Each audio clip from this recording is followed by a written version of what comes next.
जब भी मोदी जी मेरे प्यारे भाइयों और बहनों कहकर टीवी के सामने पेश होते हैं तब हर आम आदमी की धड़कन तेज हो जाती है। उसे नोटबंदी और लोकबंदी वाले दिन याद आ जाते हैं। आज भी मोदी जी फिर से टीवी पर आए। यह तय हो गया था कि बात कुछ खास है। बात खास थी भी। दोस्तों, गौर करने वाली बात है, 135 करोड़ आबादी वाले इस महान देश में अभी तक 1.5 करोड़ से भी कम आय करदाता है। और इसमें खास बात यह है कि 46 लाख लोग ही ऐसे हैं जो 10 लाख से ज्यादा आय अर्न करते हैं। यह बात किसी को भी हजम नहीं होगी। मोदी सरकार के पहले दिन से ही ये कोशिश रही है कि करदाता और आयकर विभाग के बीच में आपसी विश्वास बढ़ाने पर जोर दिया जाए। इसी कड़ी में आज की यह घोषणा एक बहुत बड़ी छलांग है। आज की यह घोषणा 3 बिंदुओं पर आधारित है। पहली है फेसलेस असेसमेंट, दूसरी है फेसलेस अपील और तीसरी है सिटीजन चार्टर। दोस्तों, हम बात करेंगे बिंदुवार तीनों बिंदुओं पर। Faceless assessment. अब तक की व्यवस्था में होता यूं था कि आपके क्षेत्र के अधिकारी ही आपके आयकर का पूरा हिसाब किताब रखते थे। इसमें नोटिस भेजना, खातों की जांच पड़ताल करना, जिसे हम आम बोलचाल की भाषा में स्क्रूटनी कहते हैं, सर्वे करना, सर्च करना, छापे लगाना, ये सब आपके क्षेत्र अधिकारी ही करते थे। इस व्यवस्था में होता यूं था कि दबाव और वह प्रभाव का बोलबाला होता था।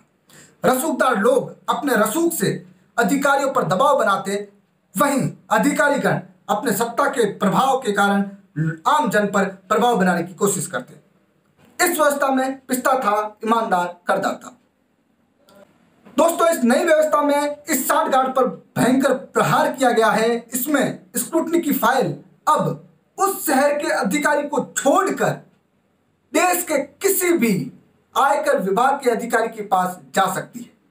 उदाहरण के लिए, जयपुर का कोई व्यापारी उसकी असेसमेंट की फाइल जयपुर के आयकर अधिकारी के अलावा पूरे भारतवर्ष में कहीं भी जा सकती है, चाहे वो बंबई हो, चाहे वो कोची हो, चाहे वो पटना हो, चाहे वो लखनऊ हो।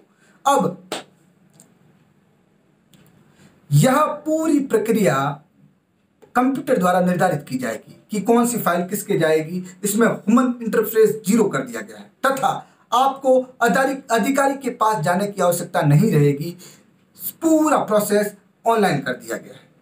दोस्तों, इस नई व्यवस्था में कई बिचौलियों की दुकान तक बंद हो जाएगी। मैं ये सीए होने के नाते मैं ये जानता हूं कि कई चार्टर्ड अकाउंटेंट की दुकान ही इसलिए चलती है क्योंकि उनके अधिकारियों से संबंध प्रगाढ़ होते हैं। उपहारों का लेन देन, आदान प्रदान निरंतर चलता रहता है। लेकिन अब नए युवा चार्टर्ड अकाउंटेंट के लिए बहुत सुनहरा अवसर होगा क्योंकि अब नॉलेज की। इसी कड़ी में दूसरा बिंदु है सिटीजन चार्टर। अगर आसान भाषा में समझें तो यह चार्टर एक तरह का लिस्ट होती है जिसके अंतर्गत टैक्स पेश के अधिकार और दायित्व दोनों होते हैं। टैक्स अधिकारियों के लिए भी कुछ निर्देश होते हैं जिससे टैक्स करदाता और अधिकारियों के बीच में विश्वास का माहौल पैदा होता है। टैक्स पेयर की परेशानी कम करने के लिए इनकम टैक्स अफसरों की जवाबदेही तय की जाती है। जवाबदेही इस रूप से कि आपको ये काम इतने दिनों में करना ही करना पड़ेगा, अदरवाइज आपकी पेनल्टी लगने वाली है। इस तरह की जवाबदेही बहुत बड़ी घोषणा है दोस्तों, इससे हमें ये जानना होगा कि अभी तक दुनिया में 3 देश ही है जो इस व्यवस्था को लेकर आए हैं। पहला अमेरिका, कनाडा और ऑस्ट्रेलिया और चौथा है भारत। इसलिए इस डेवलपमेंट की महिमा अपने को समझनी होगी। और आखिरी में है फेसलेस अपील। फेसलेस अपील की सुविधा इस साल 25 सितंबर को दीनदयाल उपाध्याय की जयंती के अवसर पर शुरू होगी। इस सुविधा के द्वारा भी भ्रष्टाचार और मनमानी को रोकने की कोशिश की जाएगी। इसके तहत टैक्स पेयर की अगर कोई शिकायत हो तो उसके लिए रैंडम तरीके से चुने गए अफसर के पास अपील का अधिकार होगा।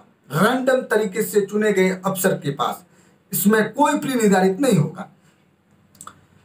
यह अफसर कौन है इसके बारे में किसी को जानकारी नहीं होगी। आयकरदाता को इसके लिए किसी भी दफ्तर के चक्कर लगाने की जरूरत नहीं है। अब उसका पूरा सिस्टम ऑनलाइन कर दिया गया है। यह थी मोदी सरकार की एक बहुत ही अमूलचूल परिवर्तन करने वाली टैक्स रिफॉर्म के संबंधित घोषणा।